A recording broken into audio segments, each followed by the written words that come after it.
All right, how we doing? Welcome to Ready Set Live. Sorry for the little glitch at the beginning there. I always get the key strokes mixed up, but it's okay. You guys got to look at us looking kind of confused for a sec there, but how's everybody doing? Human error is a Uh, tough thing. I know, How's I know. everybody doing? We got folks from Illinois. We got folks coming in here from Canberra, Australia. We have David coming in from Melbourne, and we have Elmar from Cape Town, South Africa. Awesome. We have had since we last talked, we've broken out of that little consolidation pattern, which is it's a good week. We've had a good couple of weeks here in the crypto space. There's all kinds of crap breaking out left and right. So that's a good thing. Let's see who else we got going on here, guys. We got Tony coming in from Southern Wisconsin. And the great Crypto Rush is coming in from SoCal. We got Lee from Iowa, Crypto Fire from Netherlands, Eduardo from Dallas, Tejas. Let's see, London, UK, Amsterdam, another United Kingdom. Just started watching this show called Shetland, something like that. Actually, really cool. Kind of want to visit there now. Let's see. We have Maureen coming in from the couch. We have Five Bowditch coming in from Melbourne. New Wave coming in from Savannah, Georgia. Love Savannah, down by the river. Nice. What's the name of that place that we used to get drinks up on top of the patio there, overlooking the river? Oh, Always forget the name of that place in seafood Savannah. place? I don't recall. It's right Oh, off the river. yeah. I remember like Metallica ate there. They do little name plates of whoever's.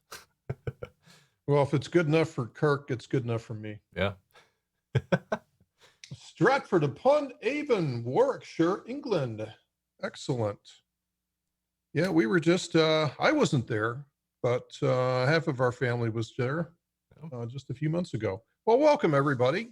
I'm glad to see everybody's coming in from all over the world. This has been a good week for crypto. Mm-hmm. Lots of things buzzing, lots of things breaking out, little green shoots sprouting all over the place. Hell, we've been planting seeds for the last 2 years. It's about time these things germinate, right? Yeah. Mav, what have you got for us today? Oh, I got a little fundamental PowerPoint. So, if you guys watched last week, I took a break from Death by PowerPoint, but I'm bringing it back, and God. it's only about 10 slides, so it won't be too painful. But got some cool stuff to talk about, so we'll get to that in a little bit here. But I think first we should talk about the charts because, yeah, what's going on in the markets? What's driving? Shall we chart? Shall we chart? We shall chart. I'll Okay, let's chart chart. my pants. All right, let's bring it in here with some technical analysis. All right, so what do we have here with Bitcoin? One of the things that I look for all the time is what's called symmetry. Symmetry. Hopefully, you guys are seeing my chart. Yeah. So one of the things that if we look at this, if we look at the weekly chart, we have these swings going on here, right? So let's do a little swinging here. 1, 2, 3, 4, 5. Markets move like this. They don't move in straight lines. They move in patterns and swings. Each one of these is a swing on the weekly chart. So what we can do is, can we find some kind of symmetry going on here? And one of the things that I noticed today was we have a little bit of symmetry. So if we measure this guy, and I'm gonna bollocks this up here. Let's try it again. All right, so top to bottom is about, let's just say 3,000 points. You guys with me? About 3,000 points, and this is back in the July-August timeframe. We had a swing off the bottom for about 3,000 points. Okay, you guys remember this swing, which was back here in October, and this one went for about, guess what, about 3,200 points. Now, all of that came in about 2-3 days. So all of that came in at once. And then that was the end of that. And then we buried back down again. So what I want to see here is off. Oh, this is so difficult sometimes. All right, off the bottom. There we go. Got it this time. And up to this, guess what? We are at 3,000 points. So does that mean that we're done? We're toast? Well, maybe not though. So what we're going to have to watch for is if actually from an energy perspective, oh, all right, stop that. Go away. So from an energy perspective, there's no reason for us to stall out here. And I'd like to see if we continue going at this point. What we can also see is if we start to pull down from this, we'd see a higher low. So a complex higher low is something I want to see on the weekly chart before we trace a new higher high. But we do have a change in polarity back up to an uptrend on the daily chart. That's good. That's all the things that we want to see. Now, something that we can also look at to kind of give us an idea of where the market's going is we can look at the expected move.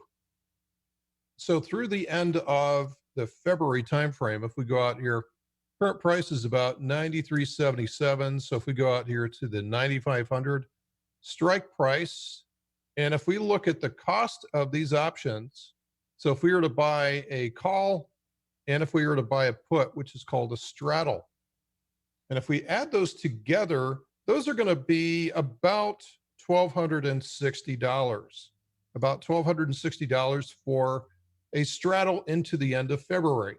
Now, what does this all mean? Okay, what this means is that we've got about an expected move of 68.2% of plus minus 1260. So what this is going to give us, and let's see if we can get our line tool working here. That's going to give us an upper target of about 10,620. So that's going to be right around this area here. And the bottom end of the range is going to be about 8,100. So right around in this area. And if I pull this out, now you can see the probability cone for the price moving forward over about the next month or so. So there's a 68.2% chance. Okay, 68.2% chance that the price will trade within this range, especially as we get to the end of February. So that's kind of our upper target. There's, if we're trending like this, a lot of times I'll use that upper target of the expected move as that ends up being my projection. So that's my target is about 10,600 into the end of February. Okay. The other thing I like seeing at this point is I'm going to go over to a quick day trading chart here where I have 5-hour, 60-minute, 12-minute. So this is a fractal series that I've got hanging out here.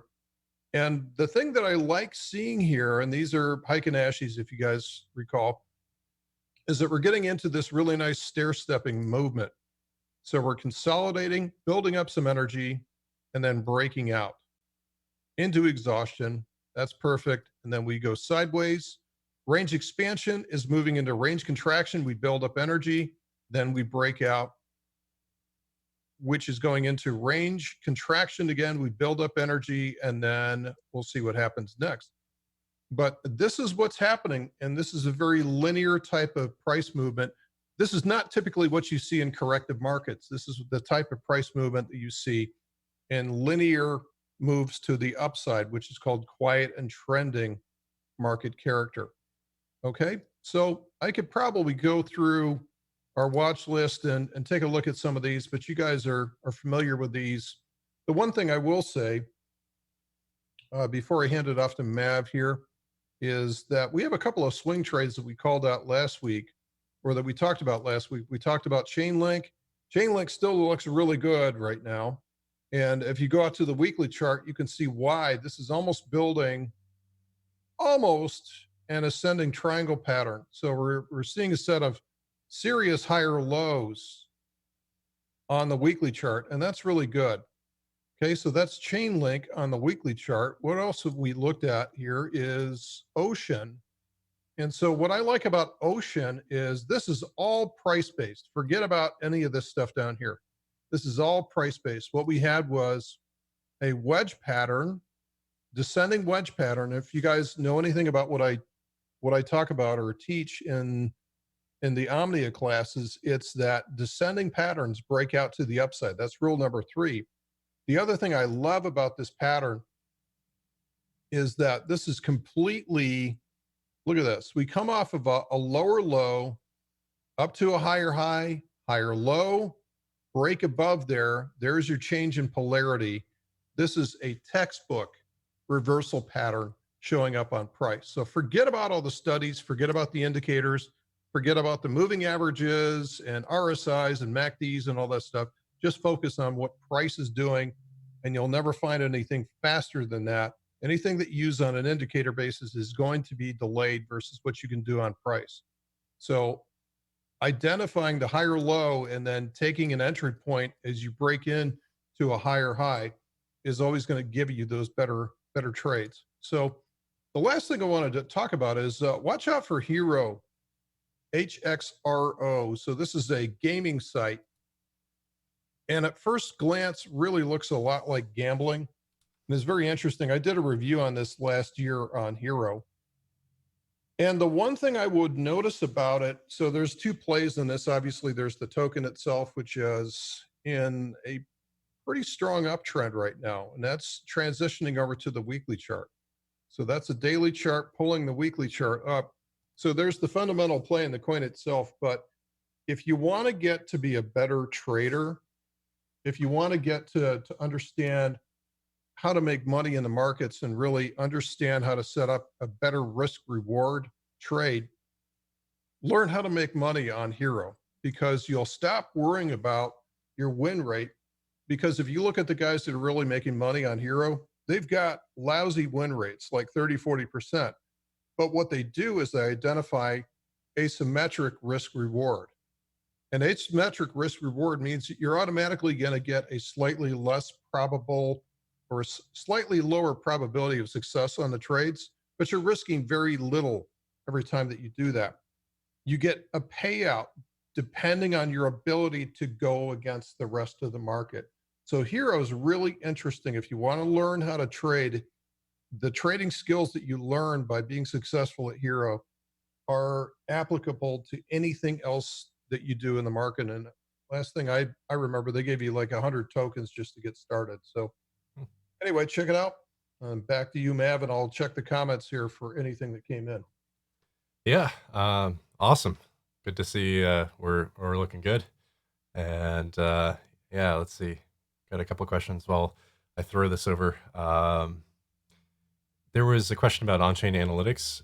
So Checkmate, who is part of the Ready Set Crypto team, has done a course on-chain analytics. He's done a couple of webinars here on the channel about it, and how to essentially use the data inherent into like how blockchains operate, or the number of wallets and things of that sort.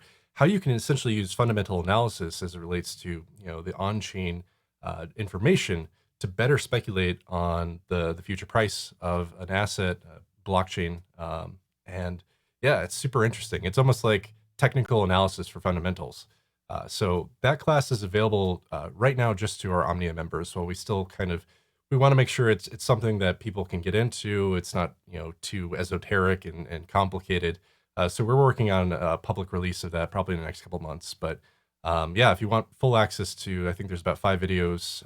They're like a couple hours each.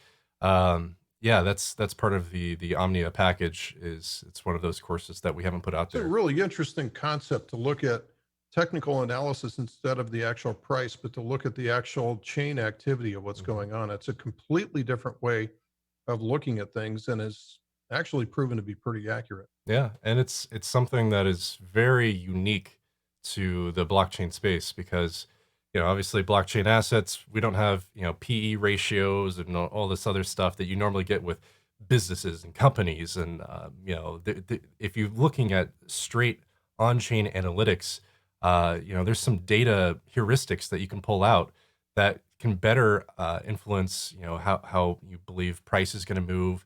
like the Bitcoin halving event. That's a perfect example of using on-chain analytics to understand, okay, there's going to be, supply halving, or, the supply is going to be, there's a reduced amount of it being injected into the, overall supply. So there's going to be more demand. That's going to lead to, things like that. Finding ways to better understand sort of what's going on behind the scenes of these blockchains helps you better understand the price, helps you better understand how to speculate on it more than just looking at charts, but actually looking at hard data on things. So, yeah, pretty interesting stuff.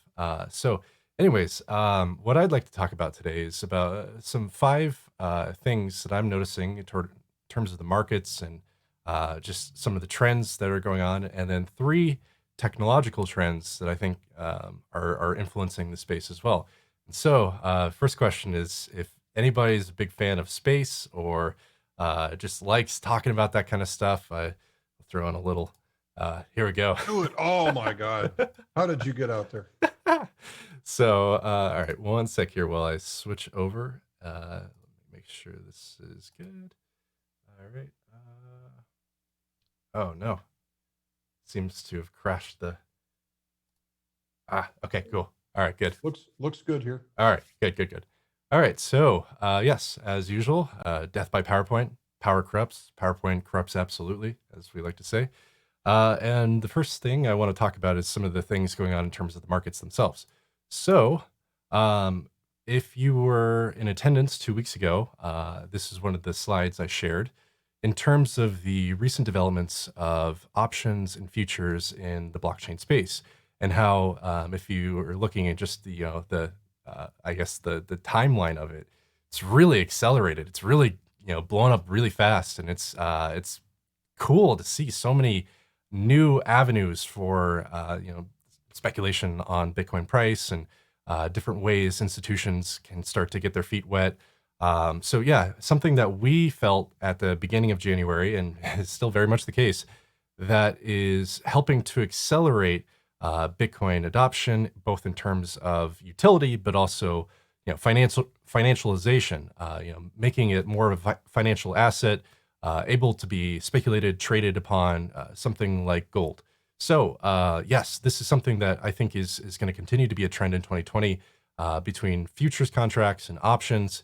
Something very exciting to see. And this was another chart kind of recycled from 2 weeks ago, but just the trend of things over the last 2 months is that we've seen just an inflow of capital, aggregated open interest on BTC futures and BTC options, and just the market's widening up. That's the cool part about this, is that we're not going to be living in the sort of black and white world of what's BitMEX doing, what's Arthur Hayes got up his sleeve, how many people are doing 100 times leverage. It's getting away from that. The space is growing up, and it's becoming, I guess, more regimented, more legitimate, and that's really good to see. So, continuing from those slides we looked at 2 weeks ago, this is kind of an update in terms of the current state of BTC futures in terms of aggregated daily volumes.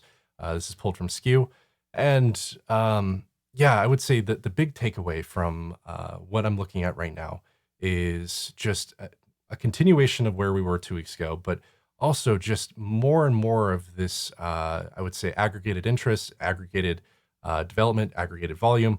And certainly something we want to watch just this week is BTC futures expiration coming this Friday. That coupled with some of the longer term trends in terms of what's going on in terms of the macro markets, what's going on with Bitcoin halving speculation. I think that there's going to be some nice movements over the next couple months, and I would say directly or indirectly related to what's going on in the futures markets. So very cool to see, very interesting to take this perspective. Great to see that there's more and more interest in this. Certainly needs time to matriculate, and it's still just not quite there yet. I last couple days we've seen reporting on something like Backed, and how last week there was zero volume on their options. But if you remember, there was the same sort of reporting when Backed first launched its futures, and how yay, backed is operational. Oh, they're not doing much. Well, that's not the case anymore. They've really taken the time, gotten more clients on board. There's more interest. Still is not quite to the where we want it to be. Still, Still not available to retail. yes, that's part of it. Brokers have to pick up the product and expose it to retail, and right now they're not doing it yet. Right, right. So it's still very much in the infancy state. Still very much just chipping away at access, chipping away at its availability to these larger institutions, and in turn they're slowly dipping their toes in the water because ultimately their job is to mitigate risks for their clients, and so they want to make sure that there's proper custodianship in place and proper uh, you know there isn't this wild speculation, wild west that we saw back in 2017 or years before it. They want something a little bit more regimented. They want something a little bit more resembling the current financial markets. So it's going to take time for that to happen, but it is one absolute driving force right now in terms of the price, in terms of the interest, in terms of what is the overall narrative in 2020.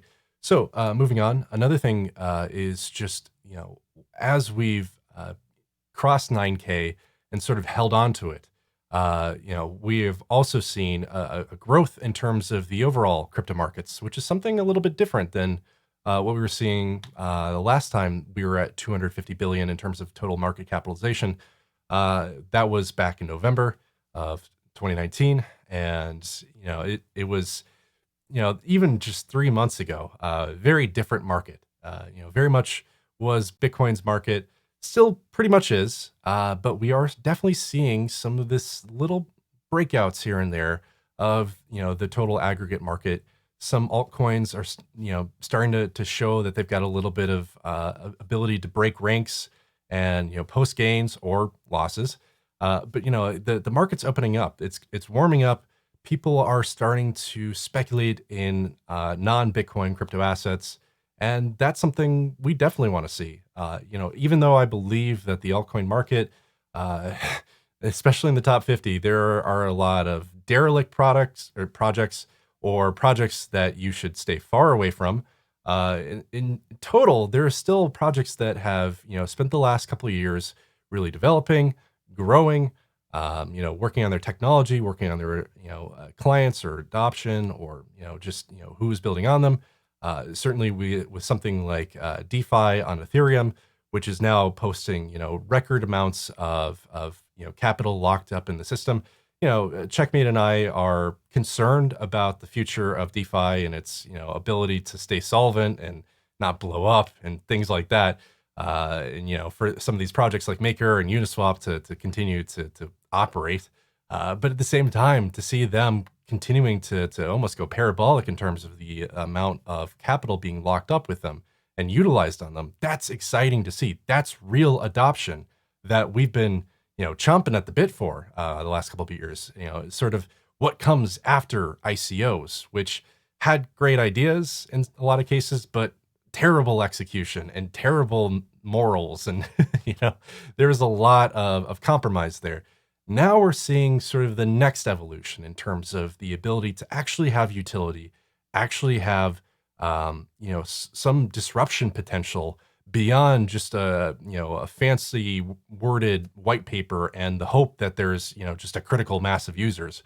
We can actually see some of these, applications of DeFi starting to really make, significant gains against the established financial system. And as I'll get into a little bit later when I talk about the technology stack that's sort of influencing the blockchain space, that is really important for us to see. We need to have a competitive advantage other than being just blockchain. There has to be more than just the technology. It actually has to influence people's lives and better them. So that's a big piece to keep in mind. So anyways, don't want to get pedantic on this point, but I think it's exciting to see that we're starting to see the larger market open up again, and hopefully this trend continues.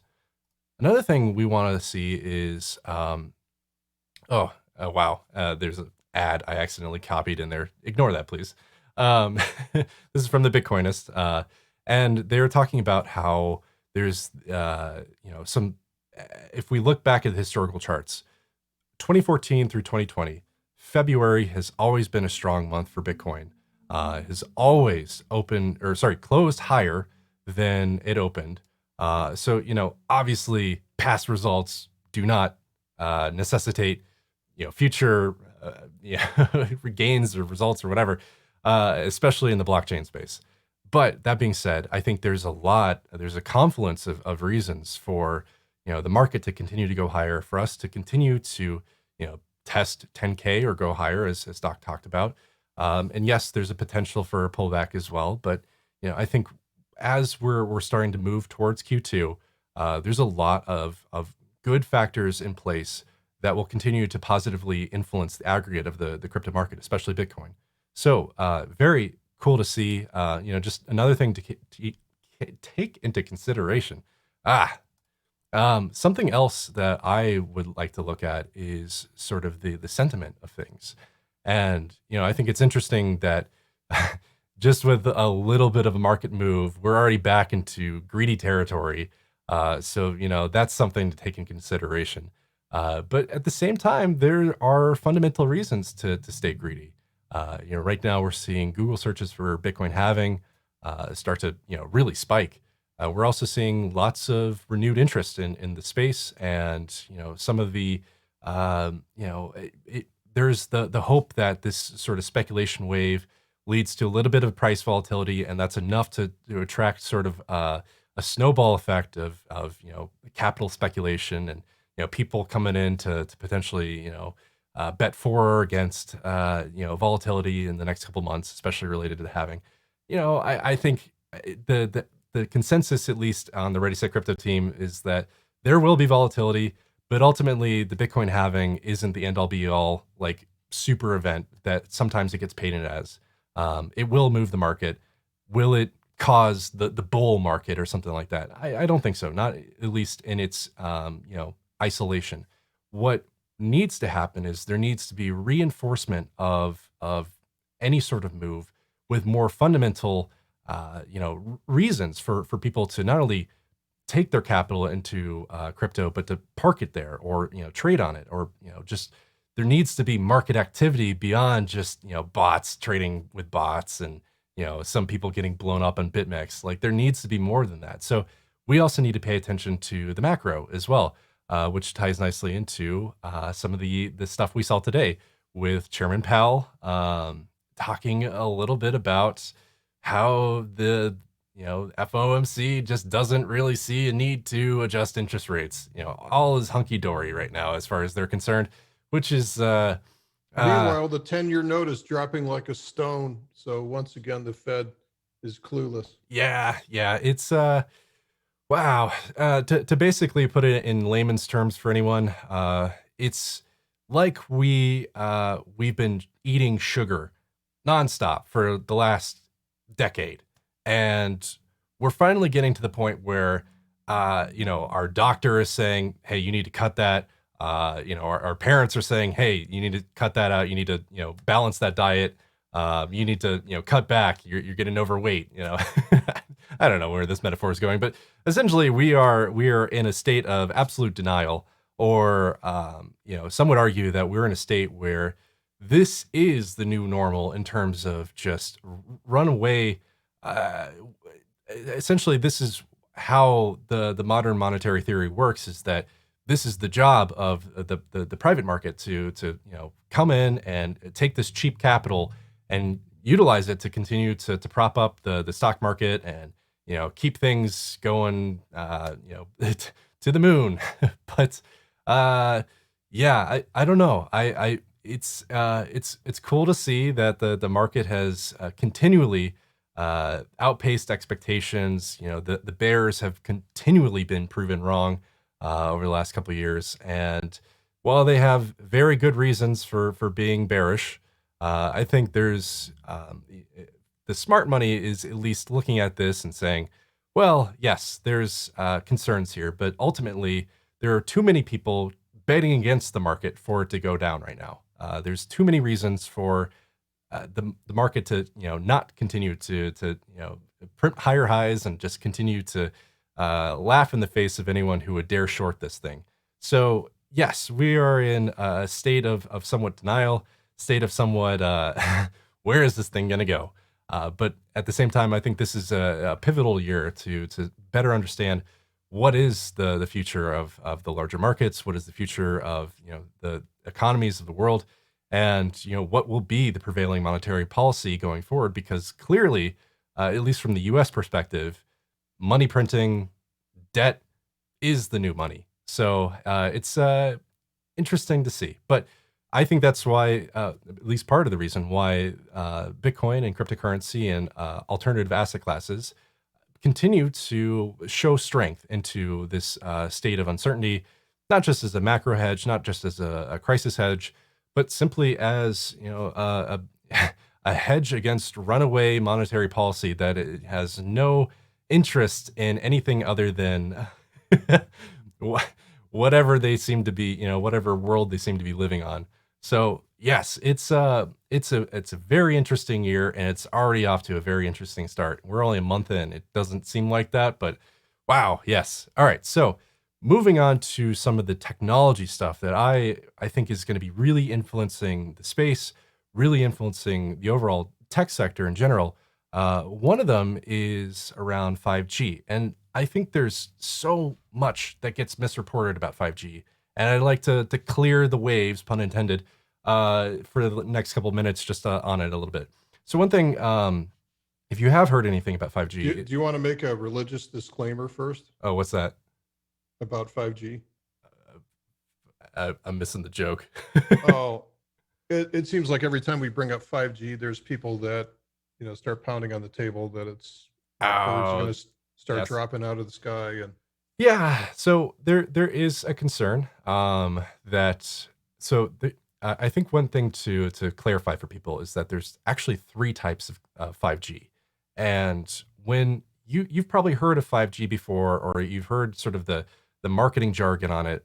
One thing that they talk about is that it's super fast, and yes, that it could potentially melt your brain. Um, that only applies to the highest band of 5G, which is the millimeter wave band, which is I believe over 800 megahertz. I'll have to check that. Anyways, so what millimeter wave does, I've seen this live in person, so it's pretty cool to see. It requires line of sight. It has a range less than about 800 feet, but it does provide speeds I saw in excess of 1 gigabyte down per second, which is just insane to have, especially on a smartphone. So it really can revolutionize how we do sort of device to device the data transactions or communication. One potential area for this is with self-driving cars, who they're speaking to each other using 5G, and they're able to make split-second decisions about telemetry and the location and positioning of things, and react and make decisions faster than humans ever could. So it's a great technology for small applications like that. But where we're also seeing 5G start to be rolled out is in the lower bands and the mid bands, especially the low band right now, which is about equivalent, or in sometimes some cases a lot faster than 4G, which, by the way, has only was introduced in 2006. So it's been out for 14 years now, and among the developed nations of the world, really only comprises about, I would say, between 50 and 80% of their total availability, in terms of if you have the option to have a cell network, it's not all the places that you can get 4G. And even if you can get 4G, a lot of times it's only about 15 to 20 megs down, which is really, that's only just marginally better than the best of 3G, which was introduced in 2001. So we're really in a state of, they've been rolling out 4G for over a decade. And, even among the developed world, we're still at a point where only 57% of the human population of the globe has access to the internet. Of the developed world, only certain percentages have access to high-speed internet, either through broadband or through mobile carriers.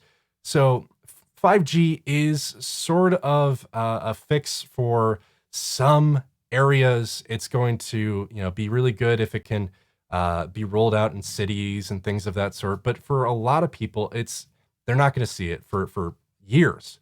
They're not going to see any sort of benefits.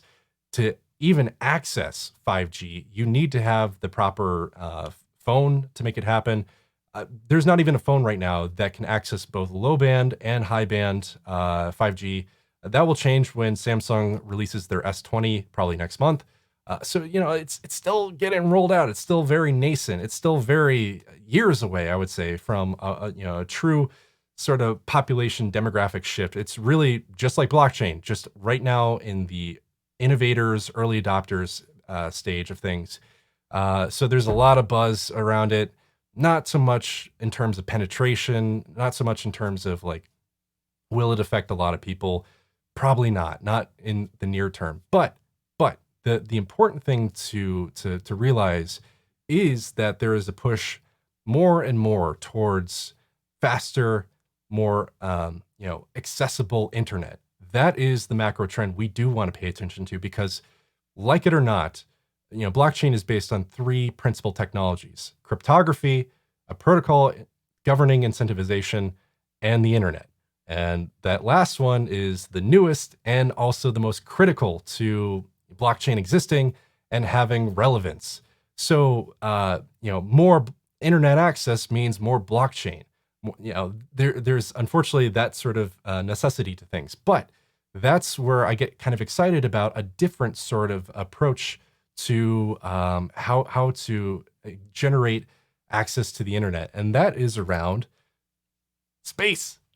This is so cool. Okay, so instead of using wires, or instead of using cell towers, what is starting to happen right now is Starlink, which is owned by SpaceX.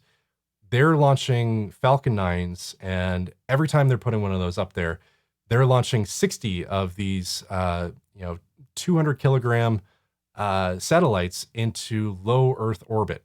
And so the goal of this is to have just a mesh network of these guys up there in low Earth orbit, essentially providing open, egalitarian, super fast internet that is accessible by all. And so there's still you're gonna need to have phased array receivers on Earth to make it happen. There's going to be, obviously there has to be more and more of these satellites put up. It's not going to be something that happens overnight. But importantly, what I want to stress to you is that there's this perception out there that wired internet is the fastest. It's all about that fiber optic connection speed. And I hate to break it to you, but fiber actually, has to obey an important law, and that's the speed of light. And not only that, when you pass light through a fiber optic cable, you're only able to go about 57% of the speed that you can. Light can only go 57% of the speed that it can in a vacuum in space. So right off the bat, you've slowed it by half. It's still really fast. But as there's more and more connection nodes, as there's more and more, data handoffs and packets and things of that sort, just the, complex nature of how networks operate, especially one as big as the internet, you really just lose a lot of latency. There's a lot more potential for issues, and you have to rely on things like the undersea cables, which I talked about this in the newsletter that's going out today. Back in 2018, one of them got severed, and an entire country was cut off from the internet for 48 hours, which is just, that can't really happen if you want to have a worldwide communication network. So, as an alternative to that, not only are the Starlink satellites faster than using a direct wired fiber optic connection, but you'll be able to penetrate areas that have never had access to the internet before. You'll be able to, provide egalitarian, accessible, fast internet in a lot of those places that have just been historically, not represented by the advent of a worldwide communication layer. This will truly be the internet, becoming worldwide. So, obviously, lots of caveats in place, lots still to be done, lots of obstacles, even moral questions of, does Starlink, do they control the version of truth that, is going out there? Like, lots of interesting questions, but I think this is so interesting to, conceptualize, especially in relation to the future of blockchain, especially in relation to the future of technology in general. As we, advocate for a more open and fair, economy in terms of financial tools and utility, as we, look for the democratization of data and information, we also have to pay attention to the infrastructure that makes that happen. And so this is just a very exciting way to talk about these things. And I really hope that they're able to continue to prove that this is something possible and, is going to have the desired impact. So anyways, yeah, very cool stuff. If you want to read more, I wrote a huge article about it today in today's newsletter for our Omnia members. So definitely look forward to that. The last thing I want to talk about, and I won't go too much into this because we're already getting kind of long-winded here, but I want to blow your mind with just one sentence. What's this we stuff? What's that? What's this we stuff? Oh, we? No, keep going. Okay. So I want to blow your mind with one sentence, and that this person doesn't exist. And like, neither, I know I have three pictures, but none of these people exist, which is, especially if I blew the pictures up for you, like, it's kind of hard to believe because it's, so photorealistic, right? And so these have actually been generated based on machine learning and graphics processing from a site called This Person Does Not Exist. And you can Google it and look it up. And so, yeah, cool, right? But where it was taken to the next level, or where I saw it taken to the next level, was at CES this year. And in my opinion, was the most impactful release we saw at CES this year, which was around Neon. Neon is funded by, or I don't know the relation exactly, but they're part of Samsung, and the goal is to create a more human version of something like an Amazon Alexa, or the Siri, or something like that. I'm sorry if I just set off someone's devices, but it's done by taking same sort of data set of people's movements and facial features and things of that sort, and building a moving AI that can respond intelligently to your queries and really starts to look photorealistic. There's still that sort of uncanny valley aspect to it. There's still, like, if you look closely, the mannerisms are still not quite there. But to have something that can articulate both in terms of speech, sort of cognition, in terms of understanding what you're saying, responding to it intelligently, and doing so in a way that you almost feel like you're talking to another human, even though it's artificial. There's nothing human about it. For that to be within the realm of possibility, within the realm of grasp, almost there, it's starting to get to the point where we have to consider another aspect of not just blockchain, but technology in general. Is that, guys, if you're upset with the state of fake news and who you can trust on the internet and all this sort of stuff, I'm sorry to break it to you, but it's not going to get any better. In fact, it's going to get much worse, and it's going to get to the point where, we really need to start to think about how we can verify certain pieces of information, or the credibility of some sort of broadcast or anything like that, because we're seeing things like deepfakes, as they're called, able to replicate a politician or a CEO saying a thing that they never said, because it's able to analyze the person's face, replicate it, understand the modulation of their voice, and repeat that. We're quickly getting to the point where it's starting to be indistinguishable from real humans doing real speech. So yes, lots of implications of that down the road, but I think that's one of the areas where we look for trust and verifiability in terms of information, in terms of sources, in terms of just who you can trust. And so yeah, I think that'll be something that's very relevant in the coming years as we talk about technology and lots of stuff. So, anyways, yeah, super cool stuff. Before I jump off, I do want to talk about just a couple things.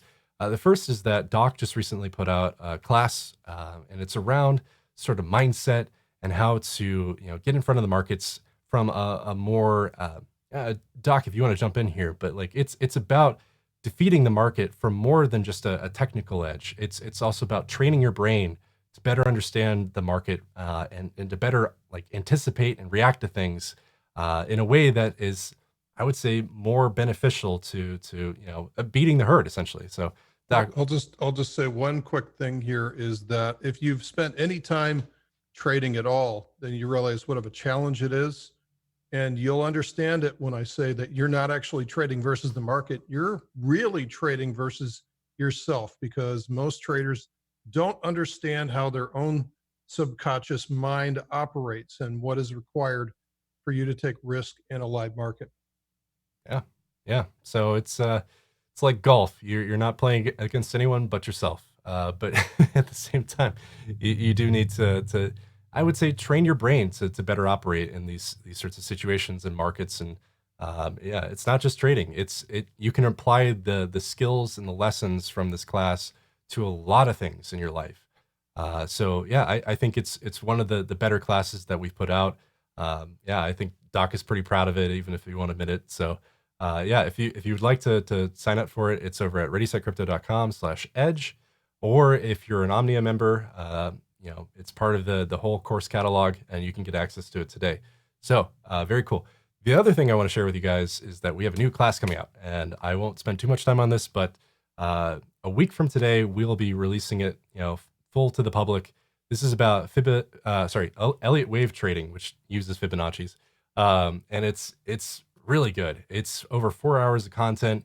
It's got PDFs for every module. It's got quizzes, and it's really meant to help reinforce this style of trading, help you learn it, help you master it, and start to implement it, not just in crypto, but you can take this to many different markets. So that's sort of our what we try to emphasize on a lot of things is that the applicability of this sort of information, this sort of education, goes beyond just crypto, goes beyond just one subset or skill set. So it's, I think, really cool. I think this is another one we did a really good job on, and I'm really excited for people to dig their teeth into it. And the best part is, if you're an Omnia member, you actually have access to this starting today. So we'll be rolling that out today, and you can start to jump in on it earlier than anyone else. If you'd like to become an Omnia member, it's over at our website. But yeah, hope you guys enjoy this one, and we'll get back to taking your questions here. But yes, oops, I always Yeah, screw that previous page, the Ready Set Crypto /Edge had a special on the Omnio subscription. So Yep. it's like if you sign up for 3 months, we'll give you Uh a discount on oh. that. Giving away all the secrets. That's right. Well, There are no secrets. Everything is right out there. yeah. Cool. So we'll take questions about another 5 or 10 minutes here, and get out of your guys' hair, let you enjoy your Wednesdays or Thursdays if you're that side. But yeah, what you guys got? Oop, there we go. Okay, let's see. Crypto Darth Mark, I have a question for Doc. Which is the LVBTC level BTC must break or reach to start seeing higher highs? Okay, so all that depends on what time frame that you're looking at. So let's go to the charts here, guys. And yeah, we'll stick around for another couple minutes. Before I go to that, look at the 10-year note. This is the interest rate. This is basically the interest rate, and it's been in free fall for over a year and just broke through this bearish flag pattern and is now about 1.6%. And the Fed just basically disowned it today. So keep in mind that's an ugly. Okay, so we have an uptrend on everything depends on the perspective that you're looking at it, right? So from a daily chart perspective, we have an uptrend. That is an uptrend. That's actually a nice reversal into an uptrend. But from the weekly perspective, that is not the case yet. So you have to look at things. And what I talk about is that there's four major rules that govern price action. And rule number one is that larger time frames dominate the trend. This is a weekly downtrend. This is still a weekly downtrend until it's able to take out about 10,400. Some others have said the closing level of 9,500. I usually use the wicks on here. So for me, I want to see a rally above 10,000. Now, that can happen in a couple of different ways. Again, this is not predicting the future. This is setting up a framework that allows you to make decisions. So if 3,000 is all that we're going to get out of this swing, then maybe what happens is we pull back from here, which is not necessarily a bad thing. To go higher, sometimes you have to go lower first. That pulls back the slingshot. Boom. There we go for the higher high. So what we're looking for here is a higher high on the weekly chart, which is going to be about 10,400. And there we go, basically all clear, because there's a ton of energy at all these time frames, and we're just about ready to pop for this. So that is the only technical hurdle at this point, is that we need to transition into a weekly uptrend, and we haven't done that quite yet. Got the fake news alarm called on me because I said 57%. I wasn't referring to fiber optic cable. I was talking about glass. Through the medium of glass, it's 57%. So I don't know. I haven't. I hope I'm right on that. Oh, all right. Yeah, the rally of disbelief. I love it. Yeah, that's actually markets go from disgust to disbelief to acceptance to euphoria, and then the cycle starts all over again. So again, for those of you that are Omnia customers, please join our new Elliott Wave program. You'll hear a new voice that is teaching the program. Yeah. So we found ourselves an Elliotician to teach the class. I actually do believe in Elliott Wave, the 5-wave series and a 3-wave correction on there. I see it all the time. I see it every day. I don't take it any further than that. I try to keep things simple, as I am a simple creature, simple form of DNA. I like to keep things, well within there. I find that anytime you confuse things, anytime you complicate things, you open yourself up to bias. So simple is good. The thing I do like about what I'm seeing right now in this rally is I'm seeing consistent volume that's above average, consistently above average volume. We're not getting the spiky stuff where it's just shooting up one massive day, right? This is more of and I used the term the other day, like a grinder rally. And this is where it just like grinds up every day. It just sort of slowly drips higher. And there's nothing wrong with that. Never short a dull market. Yeah. There's been a couple questions about the coronavirus, which there's a great someone like photoshopped Corona's like Twitter thing, like stop messaging us. Or as it relates to it affecting the macro markets, I think that's a total red herring that someone's thinks they're clever, or they're able to rebut. I don't think it's truly affecting the markets that much, other than maybe a little bit of fear and speculation or something like that. But yeah, especially the fact that it's primarily in China, and so for the U.S. stock market to drop because of something going on in China, I don't think that's the case. I think it's more, if we've seen macro uncertainty right now, it has more to do with just the fragility of things in terms of, is the market overextended? Is it, like we talked about, is the Fed's position wrong under the context of, are things going to get worse before they get better? And are they going to be caught with their pants down? So, it's all well and good to, speculate that, some macro, some sort of virus or something like that is going to affect, but I don't think, especially based on the lethality rates of it is, highly spreadable, but I don't know if that it's as lethal as something like Ebola, which obviously doesn't, it spreads easier, but yeah, I don't know. I think there's nothing to affect the worldwide markets just yet like that. So I um, love seeing the uncertainty coming into the market. What you normally see when you see something like a coronavirus coming in, it's an exogenous event, right? It's yeah, something that was not priced into the market. It's coming from the outside. Market is not priced for corona, and so all of a sudden it freaks out, right? So this is what we saw last week. Normally what happens is when the sentiment turns like this, all of a sudden it's like, dominoes tipping over. All of a sudden everything starts to tumble down the hill because it's like, oh no, we got corona, and all of a sudden, oh no, there's this other geopolitical event, and oh no, interest rates are dropping too fast, and yeah, then this is when you start to see everything tumbling down. That's what I'm kind of anticipating happening in the short term. This is an excellent time for the market to take a big breather, and I think we'll see some catalysts coming in which sort of line up with those. So Corona may be just the first straw. yeah. Yeah, so I get where it comes from, and I get why like there's a lot of like as you're saying, Bloomberg is constantly talking about it, but like their job as a news organization, especially in the context of capitalism, is to drive hits. Okay, so coronavirus scary. Coronavirus gets clicks. Let's keep talking about how the coronavirus is going. I don't know. It's just there's going to get to a point where it sort of fizzles out. It's shown, some sort of, I don't know, antidote or some breakthrough happens, or they get it quarantined or something like that, and we stop seeing all these, random cases spread up in, Toronto and Seattle and L.A., things like that. We'll just move on to a different topic. It's the scary thing right now.